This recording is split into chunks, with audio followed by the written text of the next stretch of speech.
Manchester City are held to a 1-1 draw at Aston Villa. Otherwise, they'd be top. Jules, regret for Pep? I mean, regret because, the first half was dire. The second half was better. They had the chances to win it. He would be disappointed by the way they conceded that Bailey goal, really, on transition like that. And I think he's right to be disappointed. But they've also played a lot. It's not too bad in the table, for example. You're still unbeaten. And you can focus to the Champions League now. And Haaland scored again. All of that. He's up to double figures. Double figures already. And it's early September. Incredible. Both teams had chances to score, but it finishes 0-0.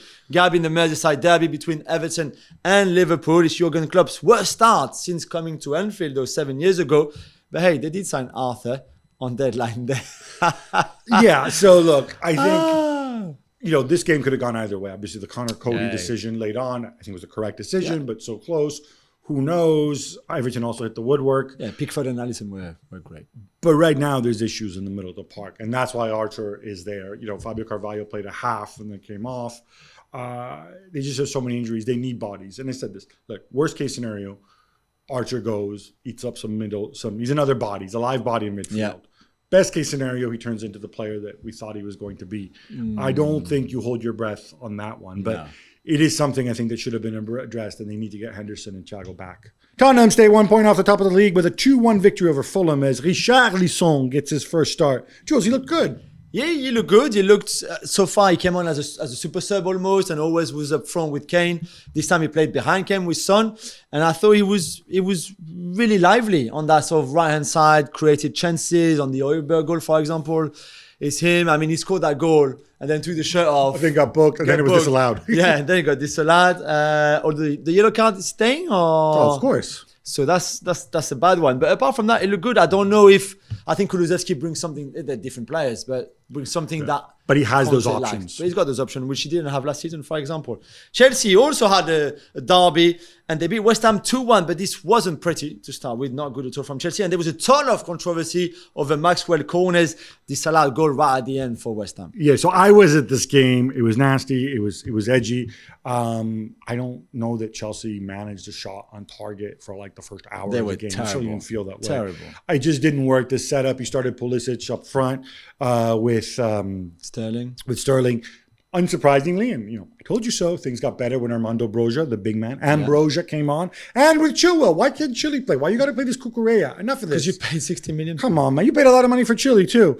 But as for the incident, look, people have debated this endlessly, right? Yeah. It's Gerard Bowen jumping over Edouard Mendy, who parries the ball.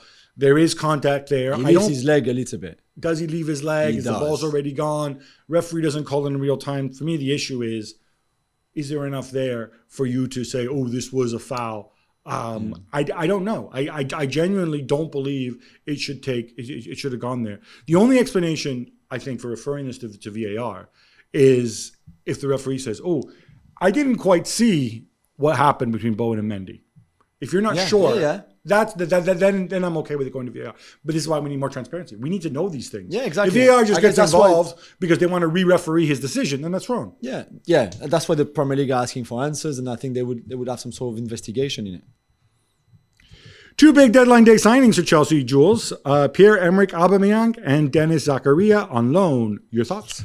Yeah, Aubameyang, we knew that was going to happen. We said it, him and Tuchel being reunited. Although people forget that he ended up... pretty badly with him going on strike. Yeah, exactly. Yeah. But let's see. I mean, he's got a broken jaw now after what happened in his half, so he's not going to be ready to play for a little bit.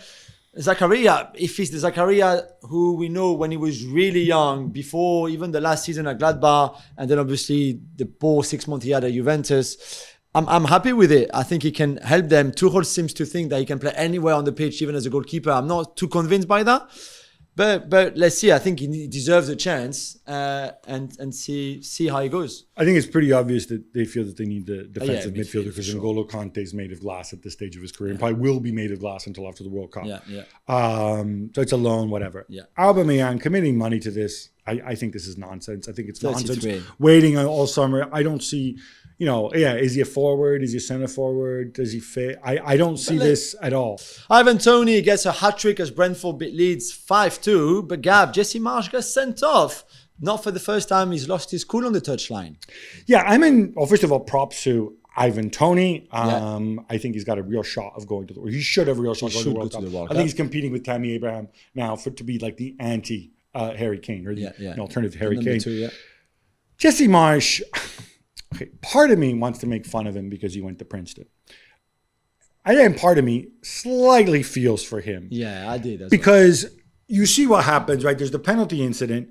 I don't know what he said to the referee. You know, Robert Jones, who's, I'd say I'm familiar with Mr. Jones' work. It sounds like a made-up name. Maybe it was actually Lee Mason dressed like Robert Jones, but under a fake name. The penalty was Aaron Hickey on Somerville. Whatever. You can see he's pointing to the VAR. He's saying, go to the VAR, watch it again. Unless he said something that he shouldn't have said, which we don't know. Yeah. I don't see that it's necessary to send him off. I really don't see. And again, I wish I knew what did he say. I wish the referees would come out and say, look, he called me corrupt. He said whatever. If he's just sitting there, and I think he's smarter than that. And it's not the first time he's gotten wound up on the sideline. It's not the first time, yeah. If he just said, look at it again. Why don't you look at it again? Blah, blah, blah. VAR, do something. Because he's desperate. I can live with that. I want to know what he said. Yeah, me too. I agree with you. Thanks so much for watching ESPN on YouTube. And for more sports highlights and analysis, be sure to download the ESPN app. And for premium content and live streaming, subscribe to ESPN Plus.